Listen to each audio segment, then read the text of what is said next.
Hi. Hello, everybody. I've never gone live on YouTube before, but here we are. I've got my hazelnut milk hot chocolate, and I'm kicking back, and I'll be able to talk as long as my baby is sleeping. So I just wanted to talk a little bit about the fundraiser that I put on, because some people have asked about doing something similar. So this video is mostly for like a couple of people, but if anybody else is interested, um, yeah, I'm just going to talk about the experience of the fundraiser. So, in case you didn't know what the fundraiser was, I put on a fundraiser for the flotilla that is sending ships to Gaza with aid. Yes, the one that Greta Thunberg was on. Um, they've been sailing since like, I think 2010, and have sent, I think, like 35 ships to Gaza. So they've been doing this for a really long time. And when I found out that they were sending this fleet, I was, for the first time in 2 years, had felt this experience of like relief and something to be happy about, something to be excited about in this like tragic, horrible story that we were all dealing with. And something that I could put my energy towards that felt like it actually mattered. I think a lot of people are so fed up with marching, you know, with emailing our senators and calling our senators, and with a lot of issues, not just Gaza. It's like, what can we actually do that matters? So um, that is a big part of what this was for me, was like, I wanted to do something that supports direct action. Because I think that we funnel so much of our energy into nonprofits that are so stifled by grant writing and needing to appease to people in power in order to get resources and in order to get things done. And I think that that is too limiting for the sort of world that we're in now. And I think that we all need to rally behind direct action. So, direct action is when you are like, somebody is hungry and you give them food. Direct action is when there were these people who like broke into these buildings where they were building weapons to be sent to Gaza, and they broke the weapons. That's like a direct thing. And I'm not advocating for anyone breaking the law. So I don't advocate for illegal things, of course. Um, but there's a lot of direct actions that are also accessible and legal. Um, so, uh, yeah, I think that that's where I kind of wanted to start, was like, direct action is totally what's up. And no nonprofit organization is going to be able to fundraise for direct action. So that's why we need to get money for it, because it costs money to like send ships to Gaza, for example. And so there are some workarounds. So let me paint a picture of what the event was like. It was in this gorgeous old McMansion type house in Denver, Colorado, called the Orbis Institute. And in this event, we have a huge, there's a music hall that fits like 50 people. Live music was playing throughout the night. It was like 6 hours of programming. Different amazing bands played. There was poetry, there was prayer. And that was like it contained in one big room in the house. Downstairs, the kitchen was full of food that was all donated by different people and being cooked by volunteers. In the dining room area, there was this huge setup of a raffle and a silent auction where people could then put in more money and make more donations to buy different things that have been donated by community members and some small businesses. Then throughout the house, there were places where you could go and pay a donation for a massage. You could pay a donation for some henna. You could pay a donation and get a tarot reading. You could pay a donation and get like a side buzz cut kind of thing. And then outside in a kind of courtyard, there was this absolutely gorgeous altar. So for people who wanted to have like a moment of reverence, and reflection and grief and all of that, we wanted to create space for that too. And it was a 6-hour party. We had about 200 people there. it's hard to say exactly how many, but I think it might have been more than 200 people, but to about 200 people. And we raised about $9,500. So great success. I'm super happy with it. And so I'm just going to kind of tell you like, yeah, the process of like how we made it all happen. Everything in this event was donated. We had no overhead. I paid for some things out of pocket. Like I got a really good deal on a whole bunch of bread. And so I was like, there's a local person making bread. And I was like, heck yeah, I want to support small business. And I also want like a whole bunch of food that can feed a whole bunch of people.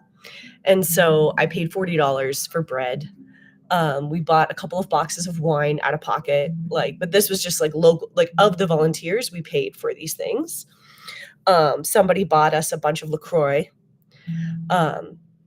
So yeah, there was a little bit of money spent, but none of the money from the ticket sales or from the donations had to be spent because pretty much virtually everything, the entertainment, the labor that went into the altar, all of that was a labor of love.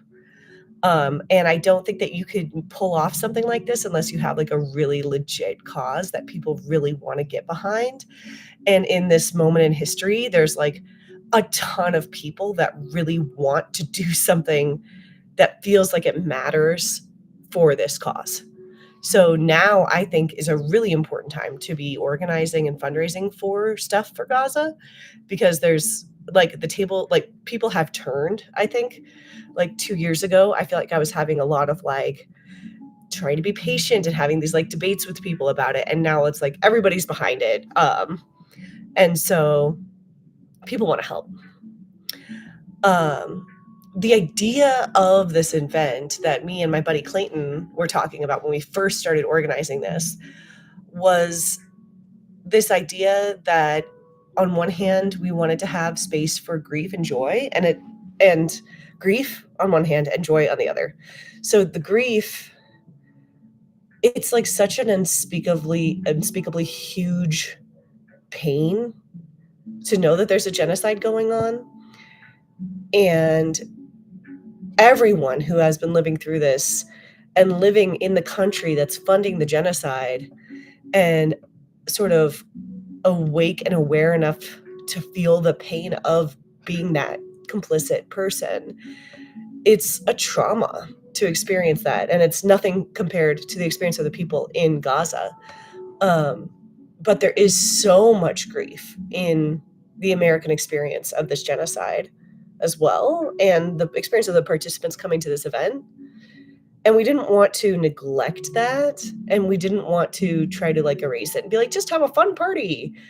And then on the other hand, for the joy, we thought about how important it is at this time for people to have a space to come together, to celebrate that like there are things within our power that we can and should be doing, and to build up the love and joy that helps to see us through into the hard things and the hard work, and helps us to process and face the grief of the story. And so we talked about this idea of a resilient joy that is a joy that carries you into the pain instead of an escapist joy, a joy where it makes you feel like you can run away from the pain. And so, and then also having Palestinian people present, we wanted to respect people's space and not force anyone to go through like a grieving process if they weren't ready for that night. People were just like really in a lot of different spaces with this whole story and event. So that's why we created the altar outside, where there was a lot of room for grief. We had hanging on a very long fence the list of all of the Palestinian children, people under 18 who had been killed in the past 2 years. It was an incomplete list, but there's about 2/3 of the names. And we had a place where people could write prayers and put them in a box. And in a couple of months, we're going to take all of those prayers and all of those names and we're going to bury them in the mountains. So there was definitely some grief happening outside by the altar with all of the candles lit, and not just grief about Gaza, but there's been a significant loss and pain in the Denver community lately. Not just with the ICE raids, but with there's just so much compounding violence happening. So that was a processing space. But for people who were maybe are more private in their grief, or people who just weren't in a space where they wanted that, or people who were really lonely and just wanted to connect, there was plenty of room inside to laugh and hang out and enjoy the party and buy a drink at the bar, that kind of thing. So I feel like we had a good balance there. As far as the organizational system of this event, I knew that we were going to throw one event. This is not an ongoing thing. And for that reason, myself and a number of, there were so many people involved in this. I think about half the people in attendance volunteered or donated something. So it was a very collective thing. And my biggest work was just coordinating people to do stuff. But because it was only a one-time event, I was like, this event can be more of a sprint and less of a marathon, because it's just like one big sort of pow, let's raise a bunch of money and then we can rest.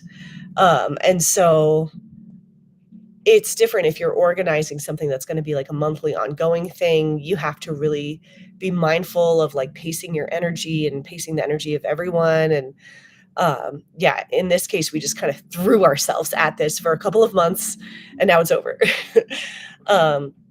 But it's definitely, even in this event too, it was so important to make sure that people are taking care of themselves.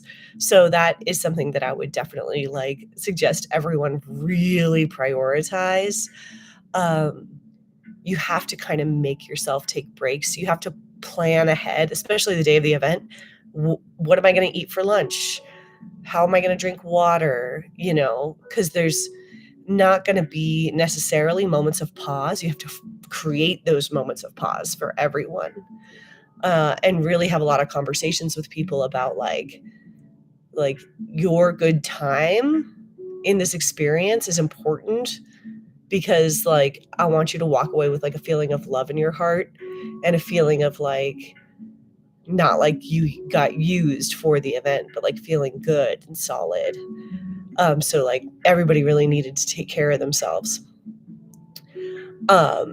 Although it only took a couple months to plan this event, it really took years to plan this event, because it was largely drawing from the resource of relationships that all of the volunteers have had for so many years.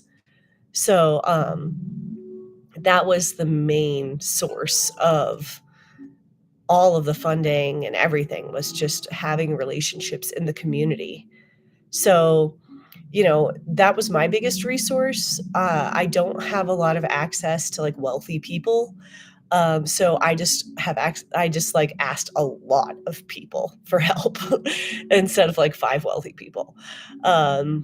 And I think I really enjoyed that, because it was really cool to get so many different people involved. And people were able to contribute really unique skill sets and stuff. So it definitely was way better than I could have dreamed, just doing it on my own, having so much collaboration and stuff. But it does require setting a certain amount of boundaries, because there's so many people involved. And so one thing I wish I hadn't done actually was, for my own sake, I created some group texts of all of the performers, all of the food people, all of the leads. And I think that those got a little bit daunting for all of us. And it would have been better if I had just given each group lead, like there was a food captain, there was a entertainment captain, and if I would have given each of them a list of contacts and they could have texted people individually, it would have been less annoying. So I apologize for making so many group texts. I know people don't like them, and I shouldn't have done that. So lessons learned. Let your group lead just have people's individual texts. Yeah. So the biggest challenges of this event were the food. And I mean, I think the biggest challenges were like the economy and the internet. So the economy issue is that like small businesses aren't doing great. Restaurants are doing really bad in Denver right now. Just the economy's bad. So people don't have resources to donate. And it was much harder. I've done a lot of fundraising stuff and like it was really hard to get donations. It also could be because of the cause. I don't know. People just vaguely turned me down a lot though. So I think it probably was a combination of people not wanting to touch the Gaza issue and also people not having funds right now. So that took a lot more work. And I think as our economy continues to dip, at least in the coming years, it's going to get harder and harder to do this kind of stuff. But what really does work is, local artists. And often it's like the people who have the least are actually the most generous sometimes. Because they get it, I guess. I don't know. And so I was really able to get a lot of stuff from like people that I know and love that care about the cause. A lot of local artists, and yeah, so that was really cool. And with food, we ended up getting, thank God, we found some people who knew how to cook. And so we actually ended up getting a lot of raw ingredients and cooking stuff. There's also, I have a Palestinian friend who has a Palestinian restaurant connection, and they wanted to donate, and they donated way more than they had like promised. So we ended up having so much like amazing food. But yeah, it was a big stressor in the beginning, like more than one would expect to try to get food donations from restaurants and stuff. So the other biggest challenge was the internet. And I feel like we are entering a dark ages of social media and being able to organize online. And it really is something that we need to address immediately. Because for me, like a lot of my community contacts and a lot of the way that I reach out to people is through Facebook still and Instagram. And like so many posts that I made, like I'll make a post with a picture of a cute dog and it gets like 30 likes, and I'll make a post about Gaza and it gets 0 views. So there's a real, like the algorithm is real, and they're blocking a lot of stuff that people would normally be able to see on social media. So we need to solve that problem like yesterday. And I know there's a lot of organizing happening on Signal and stuff like that, which is awesome. And I really want some amazing geniuses to create a social media platform that is like, has no algorithm and is like for us and by us. But until that day, yeah, we need to figure something out. Also, Eventbrite is really hard to work with. They ended up taking $600, which hurts. And I don't have a better solution right now, but I think we need better systems in place to be able to put on stuff like this. At the door, we didn't have people buy tickets at the door with Eventbrite. We just had people Venmo. So that's a good workaround. But buying tickets in advance is still so helpful to get people to commit to coming. And there were a lot of people who bought tickets and then didn't come, but we still had the money from the tickets. So that's the benefit of Eventbrite. But yeah, it was they just take so much money. It's such a bummer. Yeah. But we also needed like a head count because the house only had so much capacity. So it was like we didn't want just people buying tickets at the door. So there you go. What else? Yeah, I feel like I covered a lot of ground. um, Logistically, I feel like I was sort of talking people through the process of what we were doing. Everyone I was leading had never done something like this before.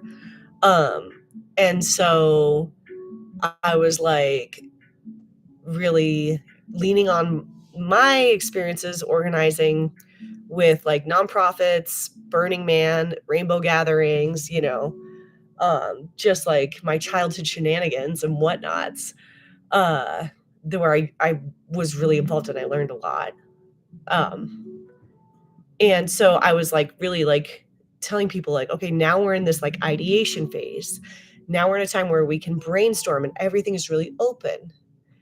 Now we're in a phase where we need to pin things down and we don't have time for brainstorming. We really need like to go through this list.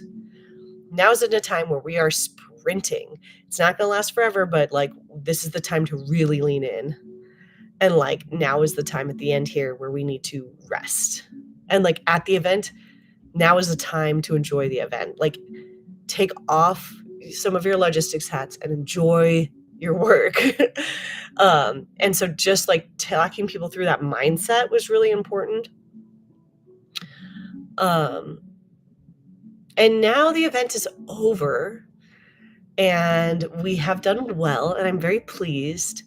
And so now for me is like a time where I need to go from being in a leadership position back into being a follower position.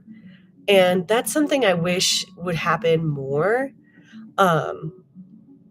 To know that like a good leader is a good follower, and there's a lot of lessons to be learned in following and being like an ant in the army of ants doing a thing. And I don't think that any one person should be like always at the front of things. And so it's really important after leading something to go back into the back of the line and serve from there. And I think that I'm really looking forward to that because I know I learn a lot from that position and it's replenishing for me. And so I hope that when everyone here like looks for leaders, you look for someone who you've seen following, because that for me is like the sign of a good leader or something. And my hope for my role as a leader in this event is that like, as uh, David Graeber says, I've created some degree of self-subverting authority. So like self-subverting authority is like a teacher. Like a teacher has the authority to teach you something because they know something that you don't, and then they teach it to you, and then you know it, and now the authority has been dissolved because you now know the thing, so you don't continue to rely on them. And so I feel like, it's part of what making this video is too. And like, I hope that I passed on what I knew to the people that were organizing with me. And so now they have that same authority and they can go and do it. And that's how we sort of keep the movement moving. Yeah. So those are my thoughts. Thank you for anyone who watches this and listens. Okay, bye.